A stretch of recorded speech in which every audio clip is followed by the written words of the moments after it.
On today's episode, I have my kindred spirit Christian back on the show as we talk about identity and cultural expectations. This is rooted with Robert reminding you to breathe that beautiful, joyous air that's around us and embrace each moment you find yourself in. Woo!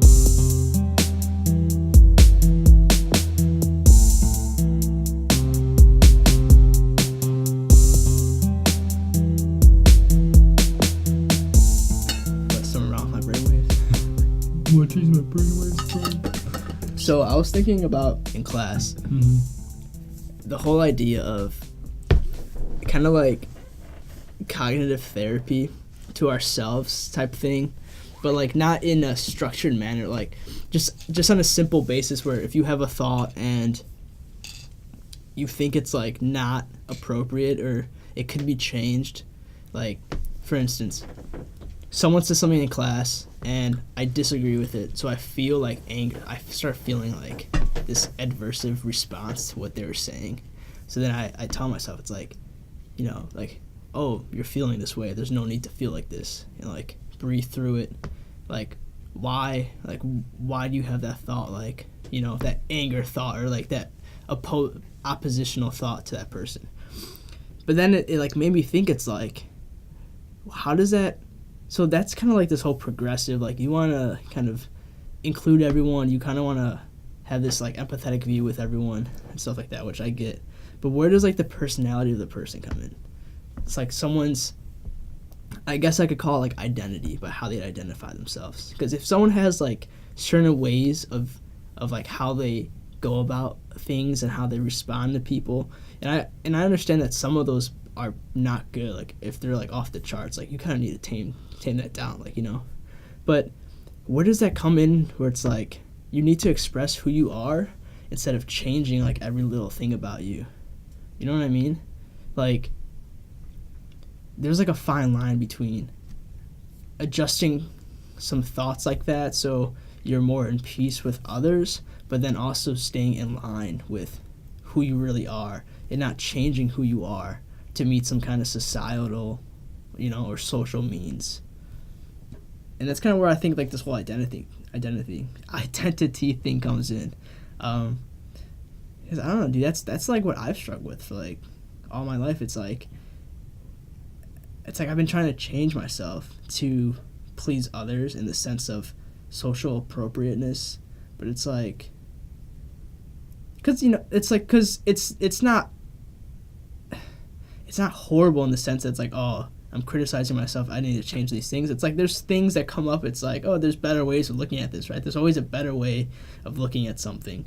But then there's like, well, what's that part of me that is just who I am, and like that's what I should, you know, that's my value, that's just who I am, like that's. But then I was thinking, this is the other side of it. You have the whole like ego death. It's like there's no I, right? So, which I think I wanted you to kind of talk about this, because it's like there's no I, but then what is like what is our unique response to things then?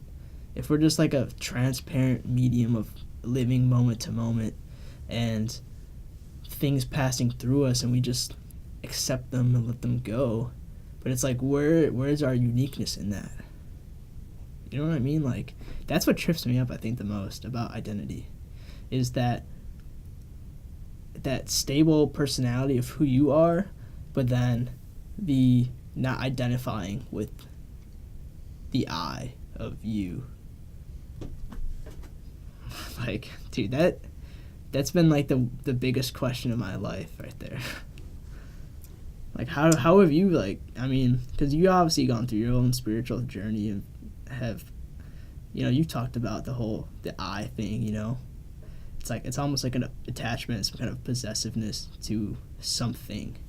Like, how have you worked through that? Are you still working through that? Or what? Like, man. I may not ever stop working through that. Because I think that's part of the beauty, because we're gifted with these bodies and this physiology, and the fact that, hey, neuronal synapses. Your brain is 90% of its weight by the time you're 6 or 7 years old.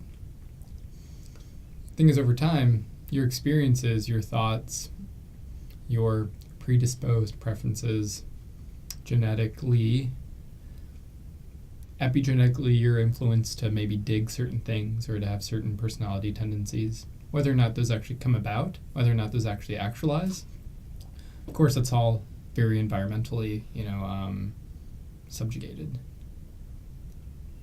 But then, you bring in spirit play, you bring in spiritual aspects of spiritual incarnations or reasons you're here, right? If you believe in God and you believe a purpose, well, then part of your purpose is who you are.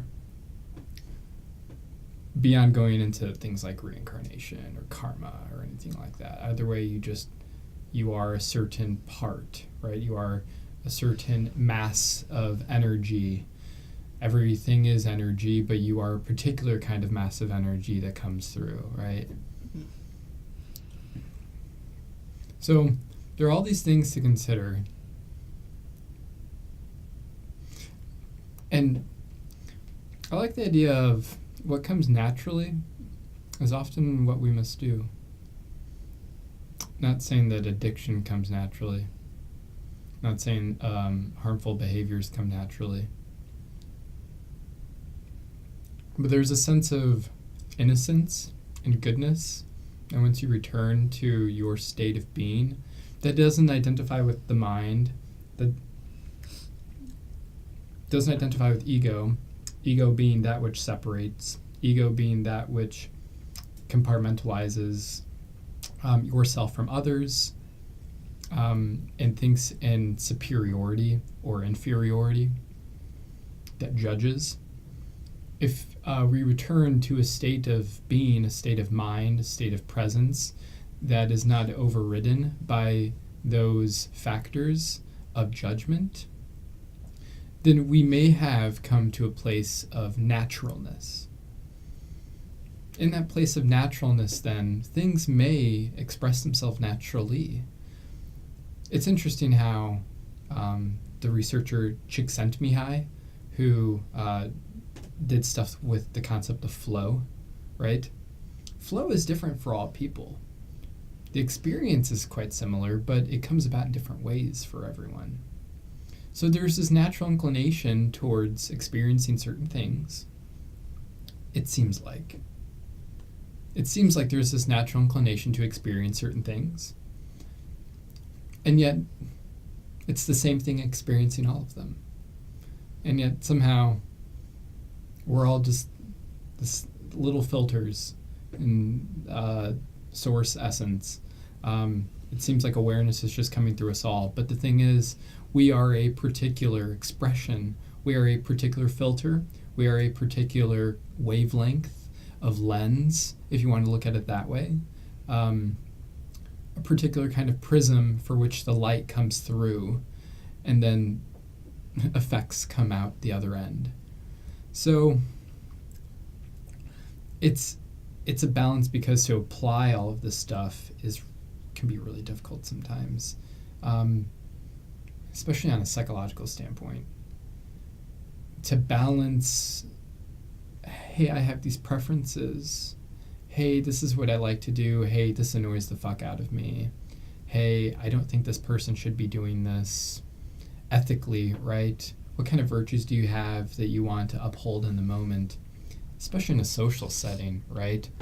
Typically, it's social situations that cause the most kind of like ripples and harms, and causes you to question things the most, because typically people bring out the importance of whatever matter is at hand, another person's consciousness, another person's opinion. They reflect back to you, wait, I have a different viewpoint than you do. That being said, when we can align with what is natural, typically what's natural, what is truly natural is natural for everyone. Typically. There gets to be a fine line. Like, it's interesting because a lot of the whole vegan movement has like come about, and even vegetarianism, like vegetarian and veganism, right? Mm-hmm. And on a societal level, it makes the most sense because you have a huge reduction in greenhouse gases if you eliminate meat processing, slaughtering, meat consumption.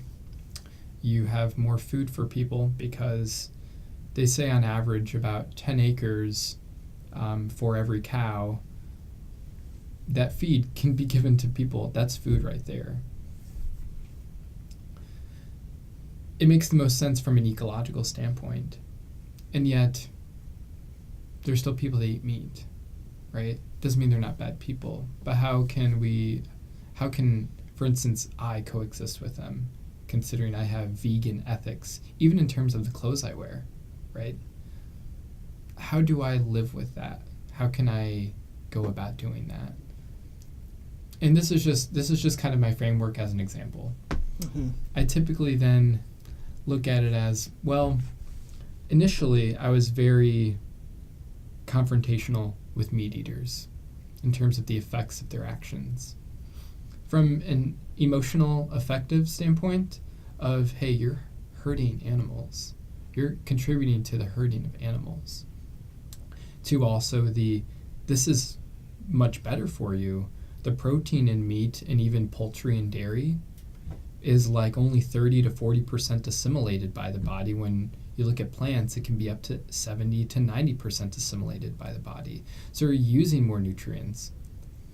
To the ecological standpoint of, hey, you're contributing to greenhouse gases by doing this. So I was very confrontational in my early years of doing that stuff. And I was also very opinionated. So like I was also very heated about it sometimes, especially with my parents or people that were close to me.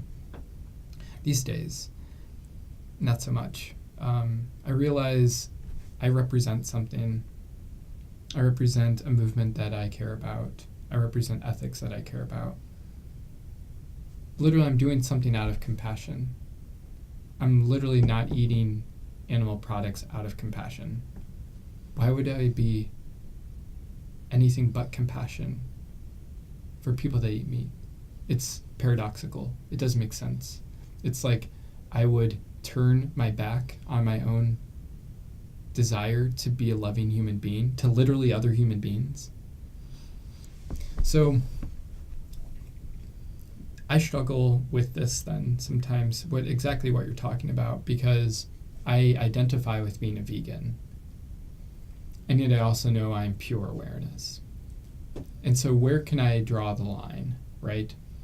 And I love Buddha Gautama Buddha, because he said, like, it's the middle path, right? It's the middle path between extremes that leads to really enlightenment, but peace, right? And so whenever I see that middle path, I'm kind of like, I have to approach that person not from the agenda standpoint, right? Not from like, hey, I want this person to quit eating meat, so I'm gonna, throw all of my artillery at him, right? All your brochures. All of it. Brochures. All my tears, all of it. Instead, I can interact with that person and love them for who they are, and maybe even be like, well, why do you eat meat? Or be like, how often do you eat meat? Do you enjoy eating meat? Or even just getting to know them. Say, for instance, they have a minor overweight problem, or for instance, they have heart disease or something, right? How can I bring up something that I care about, that I know is good for them, in a way that isn't judgmental, isn't agenda pushing, but is actually compassionate towards them, or even other people around them? So for instance, like you brought up earlier how, like, say for instance, a person in class can be really annoying or something, right? And I actually experienced that earlier today too, where it's like, it's one thing to judge them, right? It's one thing to be angry about it, because that's your own deal. But like, if it's affecting other people, then it goes beyond yourself, right? It goes beyond your own discomfort. And if you can step out of your discomfort, then you can see how things affect other people. The moment it affects other people, the moment we have responsibility, right? So just because we're all in this together. So then how do you approach someone, for instance? How can you have these preferences and this like demeanor, this personality of thinking this isn't right, while also being able to be pure awareness and observe that? Because pure awareness and observe that, although it accepts everything, it can also be anything. It can also do anything. So like, you can intervene in a way that is beneficial for all, in a way that serves all. You just have to do it compassionately. So, I mean, I think of Jesus, you know, like flipping over tables and like temples where there are like these priests and other like taxmen who are like scamming people of money. And he was angry as fuck, apparently. And he just flipped over tables. He's like, this is not good. Like, you're fucking the people over. You're creating hierarchies within society. Here you are wearing gold and getting grapes at any time of the year, while this other person, this peasant, can hardly afford any food. It's like, you apparently preach the truth? What? And he was angry as fuck. And that's epitomizing of how you spirit or loving presence or just pure awareness is just so undefined by logic. Because, I don't know, it's just, you also can't write a manual on it, right?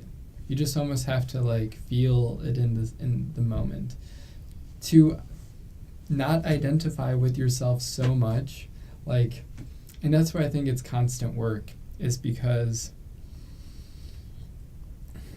you get to a place where you don't identify with your ego as much, you're not judging as much, you're letting go of things enough to where you forget about it, and you are doing what's natural, right? You just forget about it.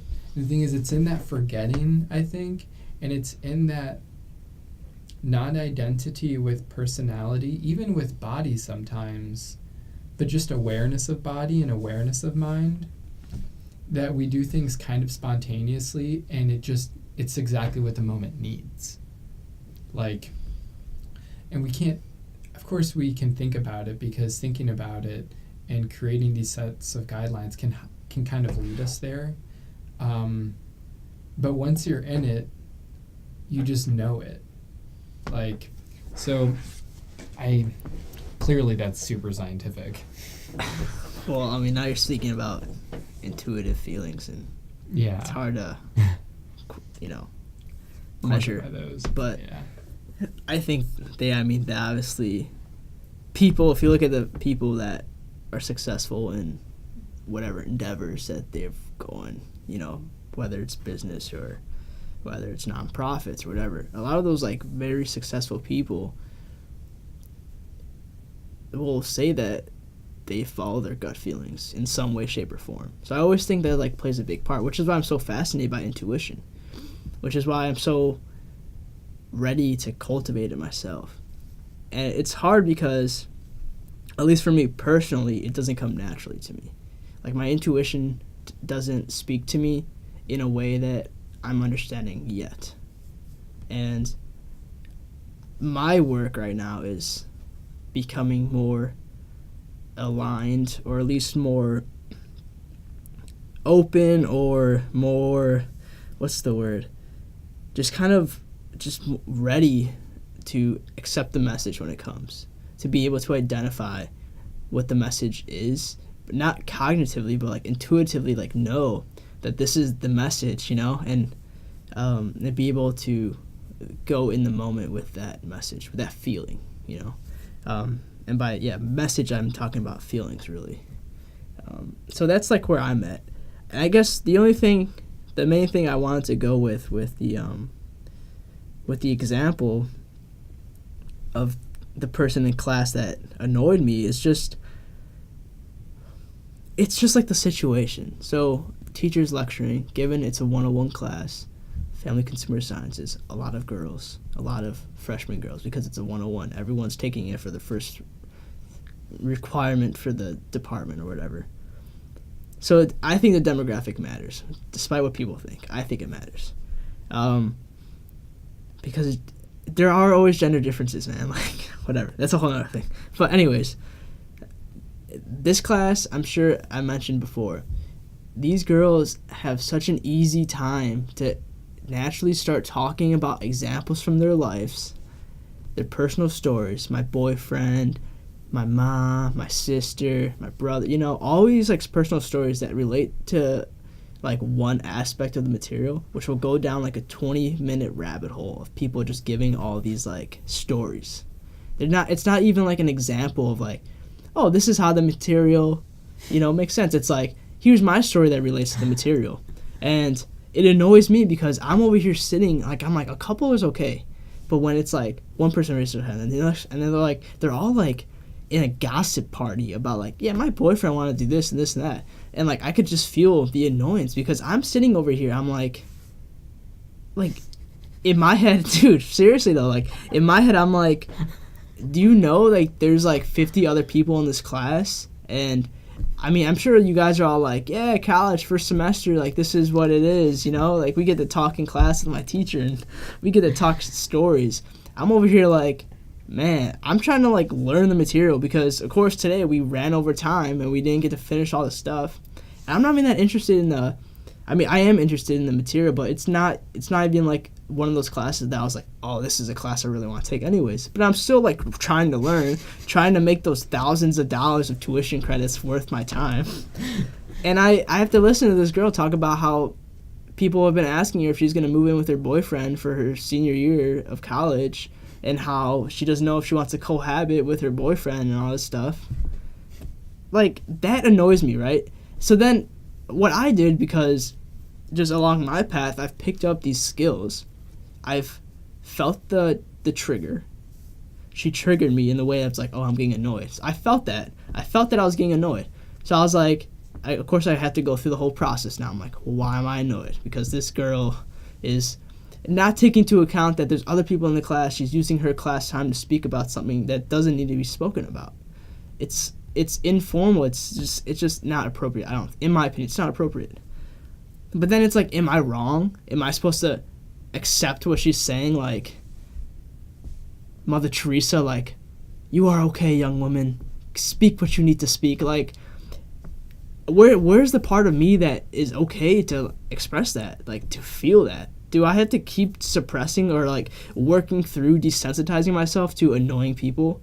Because it's like, that's my natural reaction, and I think there's good reason for it. So, like, where's that line where it's like, can I stop just being like, is this wrong of me to feel like this, and just be like, that's a rational, that's a logical, like, reason to feel like that.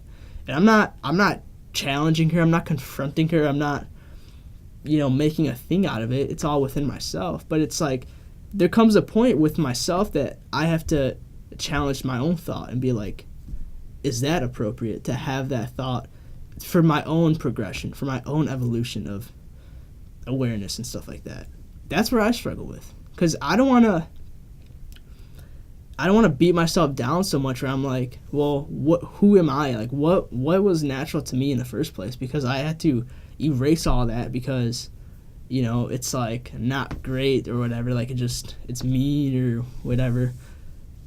And then the part of me that's like, well, I want to progress and be open-minded. It's really the open-mindedness, continue that path.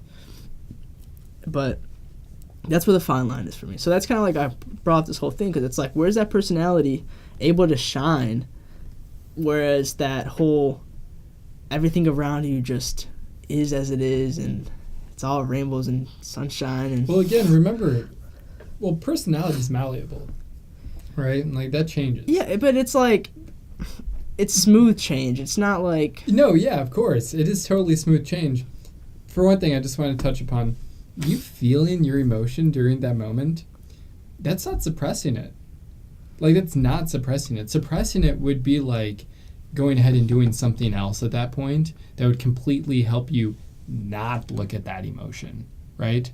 So just to clarify, that's not suppression. Well, not suppress. I know what you mean. The thought, the really. expression of emotion, right? Like, there's a difference between processing an emotion and then expressing an emotion, right? Dude, usually expressing anger, not the best thing. At frustration, not the best thing. People don't take it well. Even for yourself, right? Yeah. Even just for yourself. Like, it's just not, like, something, it's not productive. It's not loving. So let me just add then. Yeah, what's up? So then I think that's the fine line then. It's the not expressing it. Because let's say you can, it's like, if I'm working with myself, working to better myself, my cognitions and whatever, I can feel annoyed, but the part of me that's matured and open-minded is the fact that I'm not expressing it, that I'm not thinking that I have the right to intervene into time now of collective time with my concern. I think that is kind of like, I answer like my own question. Like, you kind of like just said a little something and it kind of made sense. It's like the not expressing of it, because it's okay to feel it. And that's what I was thinking, because it's like, well, then what's the line where people have to kind of address that personality? So it's like, if someone's angry and like expresses anger, that's when you're like, hey, you need to learn some skills to control your anger. But in my case, it's obviously like I'm feeling annoyed, but I'm not expressing annoyance. Precisely. Because I think at some point, the more you feel something, the more neutral it gets. You process that feeling. Because sometimes a wise friend of mine once said that everything outside of it is just a symbol. It's just a symbol of something. And it's just all these different plays of symbols. Well, those symbols then represent something. Those symbols bring about almost the same energy within you, except just in different instances, just in different situations. So that frustration within you, you're not frustrated just at that girl. You're frustrated at other things. That was just an opportunity for that feeling to come about, right? You could say that, but I don't think that was the case. Okay. Either way, say you just feel it, right? By not reacting to it, you've already changed your habitual response. You've already changed how you would typically respond in a situation like that. Immediately, you transcended external habituation. So that right there automatically frees you up. Mm-hmm. See how that frees you up? It's all the habit. It is a habit. Because if you grab the drink when you're stressed, you're more likely to grab the drink when you're stressed. If you express your anger when you're angry, you're more likely to keep expressing your anger when you're angry, which makes it harder for you to process that healthily, because now you're habituated to express anger because you've let yourself you do it so many times. So, right? So you further your direction down that path. Right. The thing is, you can also go the other direction and be like, hey, I'm going to process this. I'm going to sit with this. And then you move to a healthier and healthier state. You move to a more refined state. You move to a more pure state that isn't based upon reaction. So you have then that opportunity then to just sit back and just see what's coming in. Or you could even just neglect what's going on outside of you and then just do your own thing to yourself. Even if it's reading a book, even if it's studying, even if it's just, I have this idea, I've always had this idea, probably like 7 or 8 years now, of literally water like on wax or something. Like, it just beads off. It's just out there. It doesn't even matter. It just doesn't even affect you. And that's freedom. There's freedom in that. But at some point, there will be people who have such high ethical standards, who are so in the moment, and who can still lovingly say something like, hey, excuse me, not saying that what you're saying doesn't matter, but it may not be that relevant to class right now. Oh, man. And I would love to say that, but... And unfortunately, some people really are trying to focus on the instructor right now. Like, if you want, we can talk about this after class. Like, I'll totally be here for you if you want to. Like, because this is a big issue, clearly. But for now, when there's a lot of people here who are really invested in what they're doing, maybe we can move on to something that's a little more, like, applicable. So there's a way to lovingly be like, hey, fuck off. Like, but then you know how people are, man. They're gonna be like, wow, this fucking asshole over here. But matter. Yeah, it doesn't matter at that point. But it's just either way, if you harm people out of love, you're actually doing them some good, most likely. I don't like the word harm. It's just kind of like if they're hurts, that's something else. Oh, okay. If the consequences hurt, but you're not. Yeah. Harming. Because what is that? Ego, right? For what? You're hurting their ego. Oh yeah, right? Probably. Like, because they get defensive for some way, right? For sure. But then the whole. No, go ahead. What I think though is important is about how we feel about ourselves. So, that's funny. That's exactly where I was gonna go. So like, weird. So, because we need to feel virtuous still, especially when we have awareness. We need to feel as though like what we did was okay, right? And it's not out of a selfish standpoint. In a way, once you kind of like wake up beyond, false self, beyond ego, beyond reaction, beyond judgment, beyond all of these like separating mental atrocities that have been born to us throughout time, by culture, by everything. Once you kind of go beyond that, you kind of realize, well, I'm a little bit accountable then, because if I do something to hurt someone intentionally, or if I do something out of awareness or out of lack of awareness, I get affected by that. Literally, it hurts me. I hurt myself by doing those things that are just completely unconscious. So in a way then, you do it for yourself. Like, you're your own litmus test, which I think is so beautiful then, because then you can see how your actions, you can apply them to yourself. Literally, you are your own litmus test. You probably have something else to say about that, though, and I feel like I'm missing something too. So I really want to hear what you have to say. I mean, I like the whole how you brought up the litmus test, dude. I haven't heard that since bio, man, freshman year. Wow. That's that term like just brought back so many memories. I do think that it plays a big part of it. It's like how you feel about yourself. Because there's also the aspect where it's like you're only angry or annoyed by someone because of how it reflects you or something like that, which I think is true, but not true in all cases. But it's just so hard, man, because it's like the whole thing, it's like my life is a big polarized life. It's hard for me to find the middle ground because I see fact on both sides, and the middle ground it's weird because it's like it doesn't feel like, it's like it just doesn't feel right, like almost. It's like, because one ground, what it feels like because it has so much of it. The other ground, what it feels like because it's consumed by that. But the middle ground is like, what does it feel like? Because now you have it's no man's land. Yeah, man. It literally, there's no guide there. There's no comfort. It's ever new. It can be uncomfortable. All those things. So now I have a couple of thoughts. The first thought was, when do things get?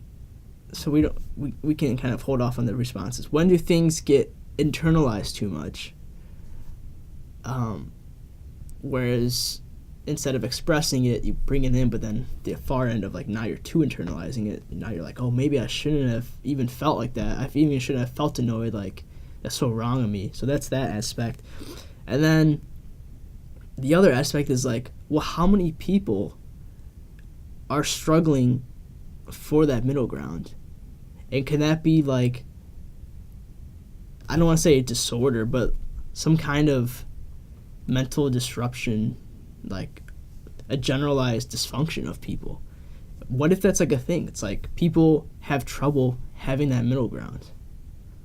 It's weird. And I don't think it's like, it's not like, I'm not thinking like bipolar in terms of mood or anything like that, but I'm thinking bipolar in terms of like other life concepts of discipline and freedom or whatever.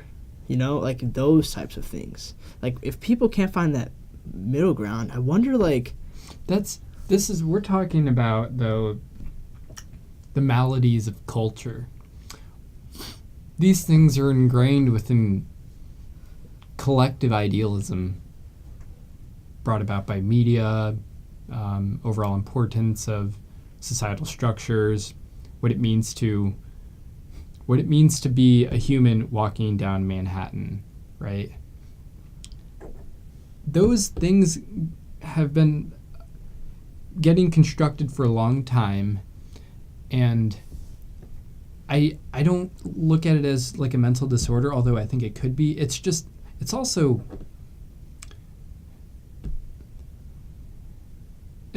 like a malady of being human, though.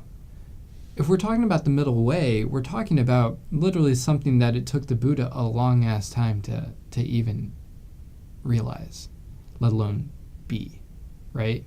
So we're talking about something that is like diagnosed. I don't know. I'm not saying it's a disorder. No, I know what you mean. I'm saying it's a barrier. It's a total barrier.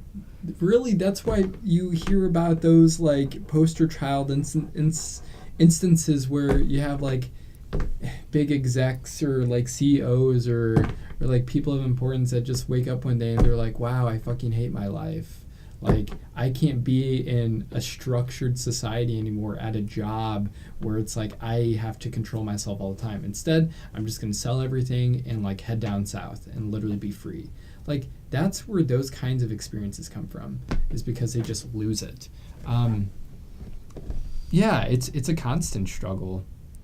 It's a constant struggle. Yeah.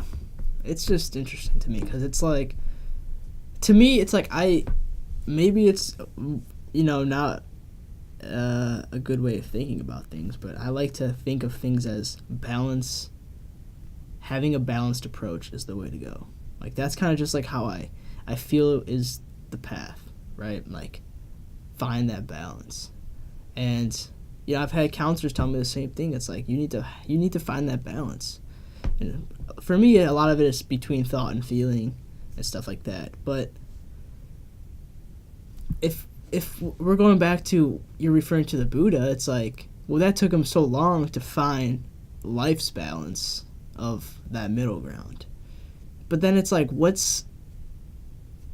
don't know, man. Maybe I'm like, I just look for too many concrete things, too many concrete facts, and I that has been brought to my awareness. But it's like, but then how? Because I like to think of the practicality of personal development, personal progression. Like, that's kind of like what I like. I like the practicality of those things.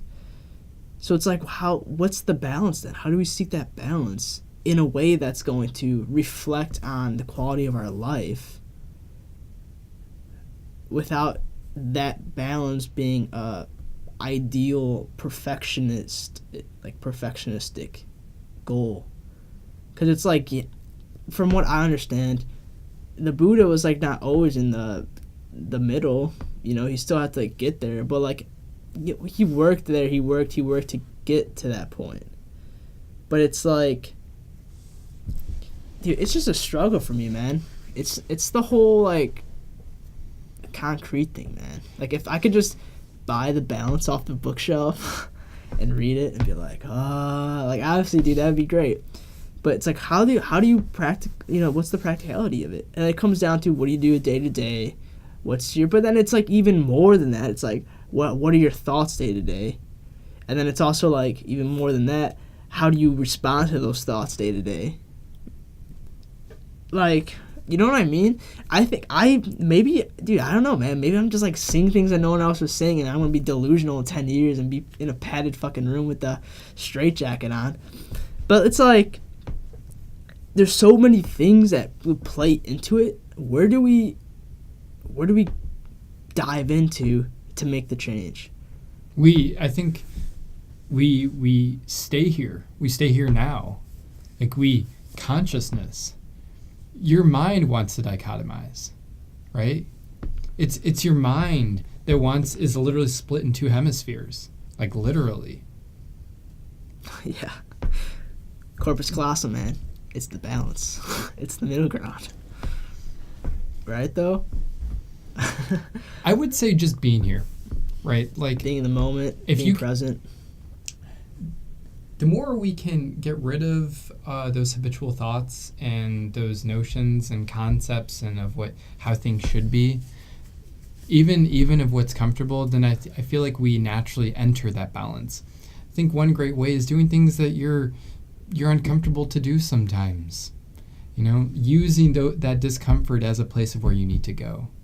Because it's like, yeah, for instance, you may have felt uncomfortable saying something out loud to that person, especially if you were to scream at them.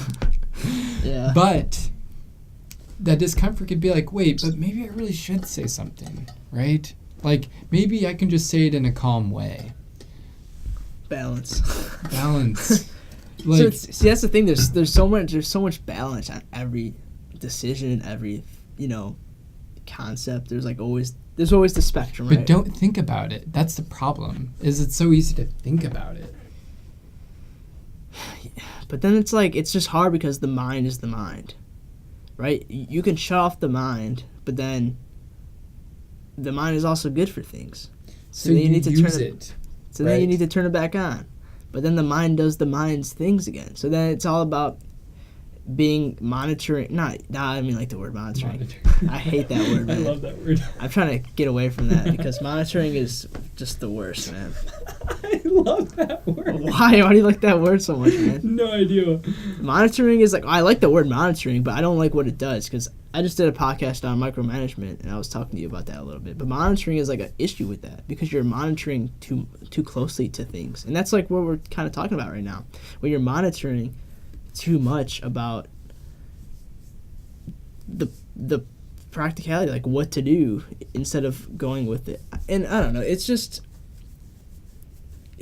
I don't know, man. I think it's harder.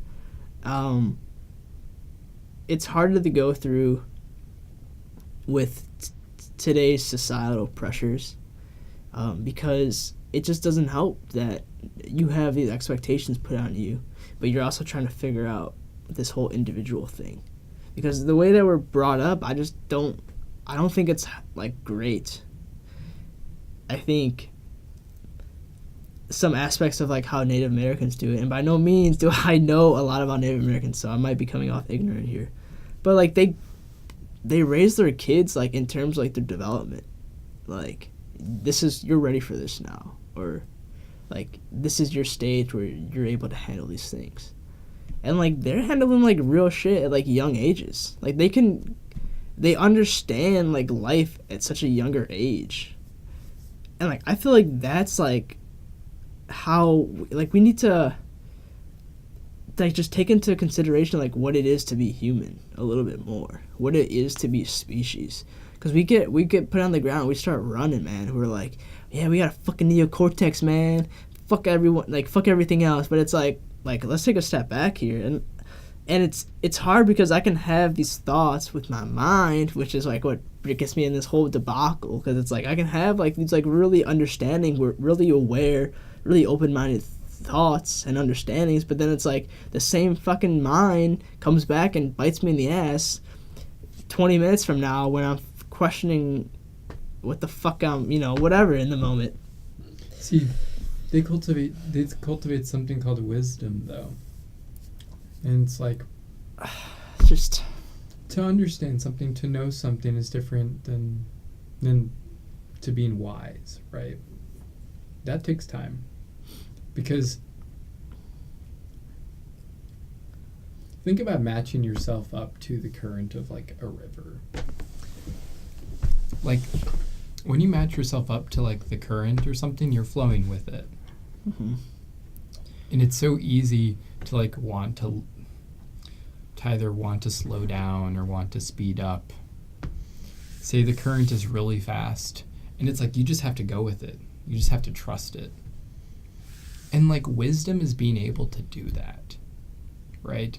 And I think it's beyond the mind. It's almost a multi-sensory kind of feeling. I feel it's generally what's going on around me, picking up different different impressions from, say, for instance, the people, or maybe the light seems a little weird. Like, how does my body feel? And so if we talk about intuition, we can we register all these things at once, like naturally, because it's all connected, right? Mm-hmm. Literally, my atoms on my skin are buzzing and hitting the atoms in the air, just like everything is connected. When you feel that and you come into your centeredness, I think it's really easy to use the mind as a tool, to ask different questions, to apply different equations, to use different concepts or apply different laws, or use working memory or even long-term memory in the application of all of these different things, right? Mm-hmm. And then you can step back because you have to do what's natural, right? You step back and you're like, well, I'm not using that anymore. I have what I need. Time to come back to the breath. Time to come back to, everything else that isn't the mind, which really is everything. You're just using it as a tool. And so it's about the interrelationship between your being, the world, what is termed the mind. That takes time, right?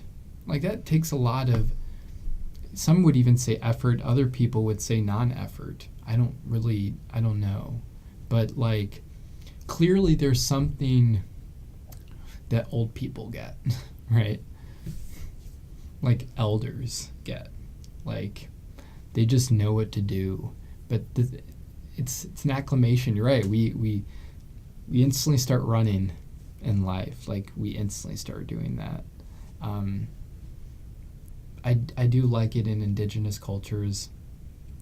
A baby will be born, and you have the medicine man of the tribe. Will just be like, everyone gather around, and then he'll like see it, be like, this is what this person's for. Like, this is what this person's for. Let's collectively help this person do that, right? And then they're meant to do that, right? I love that concept. Dude, can I do that at this age? Can I have a medicine man just tell me what I'm meant to do? I think we all need that, man. It's like, what's my purpose? Well, the medicine man is your purpose, man. He will, dude, that's the thing. It's like, I would love to have that type of spiritual experience from birth, from early development, because we know that those first years are you're soaking in everything, and it makes sense. Of course you're soaking everything because you just are born and you don't have any predisposed things yet besides your genes. And interuteral, whatever came from your mother's. I was about to say there's environmental influences in utero, there's even sounds, but yeah. So it's I think that's why, as I get older, I'm valuing spirituality more and more, because it connects to that purpose that everyone is looking for, but no one really knows how to go. Well, not no one, but it's hard for people to go about it because it doesn't fit aligned with our culture, and I think that's the biggest thing. It's hard because it's the spirit is kind of just it is where the naturalness is, where the organicness is of being an organism, but it doesn't align with the culture. So it's which side do we pick, or how do we mend into it without anything made by man? We're talking about something that's temporal and something that's infinite, right? We're talking about something that's been created by man, by woman, by humans. What created humans? Well, we don't really know that, right? But we know that we can align with it. Although we don't actually know what it is, we know that we can at least step back and be like, hey, what's beyond time, what's beyond conception, what's beyond something that we made, what hits on eternality. We always should side with the sacred, with something that's transcendent. Never go with culture. Mark Twain, and I said that as if like I was some type of Gestapo, but or some type of like czar or judge or something. Medicine man. Mark Twain said, you should be very, very cautious whenever your opinion aligns with the masses. You should be very cautious. Like, well, you apply that to your being, apply that to who you are. It's so interesting, though, because today we have so many subcultures. Mm-hmm. We have more subcultures than ever before. People can be themselves, right? Because there's enough of them to where they can still feel like a majority within the minority. They can still connect with people via the internet, via books. The dissemination of knowledge it's everywhere. Mm-hmm. So you can be yourself so easy these days. You can. It's actually whenever we have to meet up in person where things get a little awry, when people don't actually meet up with our subculture. And that culturally then we need to teach temperance, we need to teach love, we need to teach respect, that we can learn from people. And don't really know where I was going with that. But siding with the sacred, man. But yeah, siding with the sacred. So thank you guys for tuning in for this episode 7 of Rooted with Robert. I appreciate you guys tuning in, and there's more to come. As I mentioned in the previous podcast, my podcast will be solely on YouTube now, as well as another audio platform that I'm still working on, waiting to hear back from them. So I will keep you guys posted with that information. But once again, thank you guys, and side with the sacred. Have a beautiful day. Peace.